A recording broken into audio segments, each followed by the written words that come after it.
For years, three-row midsize SUVs have saved countless families from having to buy a minivan.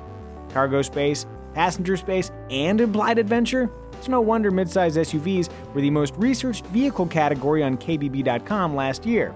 To better understand the current midsize field, we gathered up 5 compelling choices and drove them to a properly rustic setting, California's Big Bear Lake.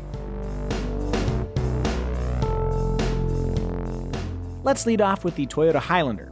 As the top-selling winner of Kelley Blue Book's inaugural Best Buy Awards and one of our best family cars for 2015, the Highlander entered this comparison with a favorable reputation. 350 miles of scrutiny later, that reputation remains unsullied. Fold the second and third rows, and the Highlander offers more total cargo space than any vehicle in our test, narrowly besting the new Honda Pilot. Flip both rows up, and there's comfortable seating for 8, or 7 depending on the trim. From the driver's seat, we appreciate a dead simple infotainment system and capable yet comfortable driving dynamics, enhanced by a fine shifting 6-speed automatic and a strong V6 that's included on all but the lowest LE trim. Santa Fe and the Sorento boasts tighter turning circles, and the Pathfinder's 360-degree camera system is a boon for parkability, but consider all the variables and it's undeniable. The Toyota Highlander truly is the total package. The vehicle we were most excited to test is the Honda Pilot.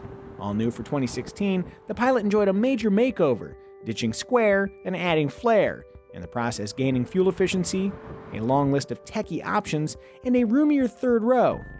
A car-like ride, a robust V6, great outward visibility, and quiet cabin made the Pilot a joy to drive, an experience marred ever so slightly by the largest turning circle in this group and a 9-speed automatic featured on touring and elite trims that wasn't quite as smooth or responsive as we'd expect.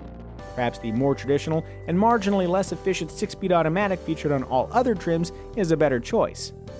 Another weak point is the infotainment system, which would benefit from a more intuitive interface, the addition of a volume knob, and a screen that isn't a fingerprint magnet.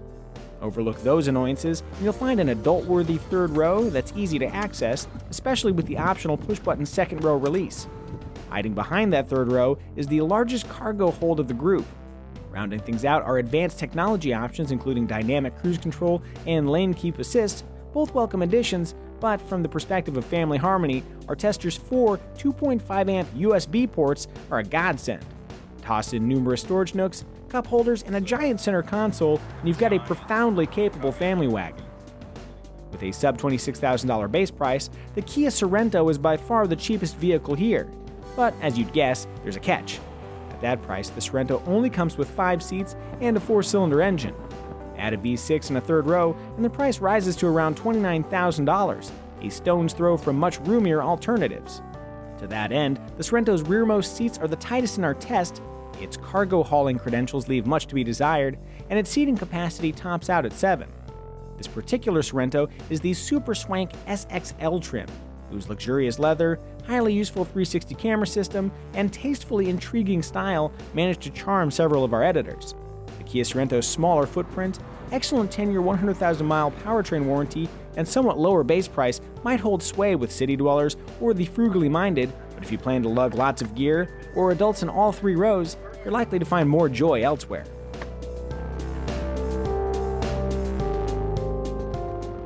Cousin to the Sorento is the Hyundai Santa Fe. While the Sorento embraces compactness, the Santa Fe aspires to more traditional mid-size dimensions.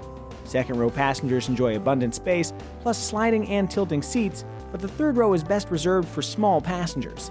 Heads up, if you plan to carry meaningful amounts of cargo, you'll probably need to fold at least one of those back seats, though doing so is easy thanks to conveniently located seat releases. Moving up front, some members of our team found the driver's seat so uncomfortable as to be a deal breaker. Compared to the driver's seat, the Santa Fe's vague steering response was merely an annoyance, amplified somewhat by excessive interior noise at speed, and a 6-speed automatic transmission that, while climbing the big grade to Big Bear, struggled to settle on the correct gear. With no real price advantage, a comparatively small interior, a maximum of 7 seats, 6 in the limited trim, and middling driving dynamics, the Santa Fe's advantages largely boil down to style, a slight horsepower advantage, and a warranty as good as the Sorento's. Along with the Hyundai Santa Fe, the Nissan Pathfinder ranks as the oldest vehicle in our comparison. Yet, despite its age, the Pathfinder endures as a genuinely competitive mid-sized SUV. Core to that competitiveness is an inviting interior sporting a flat folding floor, laudable passenger space, and impressively comfortable seats in all 3 rows. That said, seating is limited to 7, and cargo space aft of the 3rd row is tight.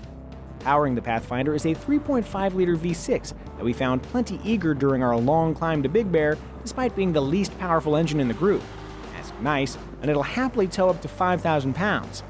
Assisting the engine is a continuously variable transmission that makes good use of the available power while facilitating efficient, shift-free acceleration.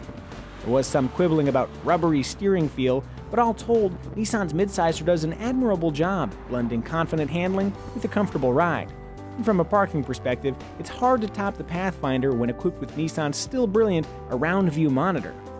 Ultimately, there are newer, roomier midsize SUVs to choose from, but if you're a Nissan fan looking for a well-rounded sport ute, the Pathfinder is eager to please. And that's a super brief look at Kelley Blue Book's midsize SUV comparison for 2015. For an even deeper look at our discoveries, including comparisons between each entry and the rest of the field, just head to kbb.com.